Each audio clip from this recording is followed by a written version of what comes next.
Dans cette section, nous allons aborder les mesures à prendre sur votre vélo pour vérifier que le Vector est bien compatible avec votre configuration. Deux zones importantes sont à mesurer. L'une est sur le pédalier, l'autre correspond au dégagement qui sépare la chaîne de la manivelle.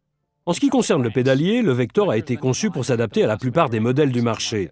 Les deux caractéristiques qui nous intéressent sont l'épaisseur et la hauteur de la manivelle. Le Vector s'adapte parfaitement aux manivelles mesurant au maximum 15 mm d'épaisseur et 38 mm de largeur. C'est important parce que cela joue sur la façon dont le boîtier se fixe à la manivelle. Une fois qu'il est fixé, un petit dégagement est nécessaire entre le boîtier du Vector et le bord de la manivelle. Il est impératif de respecter ces mesures pour que le câble en caoutchouc passe correctement autour de la manivelle et se fixe solidement à l'arrière de l'axe. Si les manivelles répondent à ces exigences, vous pouvez installer le Vector l'esprit tranquille.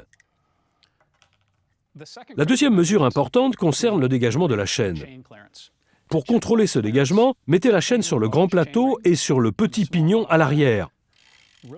Tournez les manivelles de sorte qu'elles soient alignées sur la chaîne.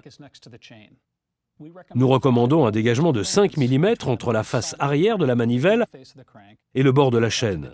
5 mm correspondent à peu près à la hauteur de 3 pièces de monnaie empilées. C'est important parce que cela joue sur la fixation du boîtier sur la manivelle et sur la sécurité du montage. En effet, lorsque vous êtes réglé sur le grand plateau et le petit pignon, le connecteur branché sur l'arrière de la manivelle ne doit absolument pas toucher la chaîne.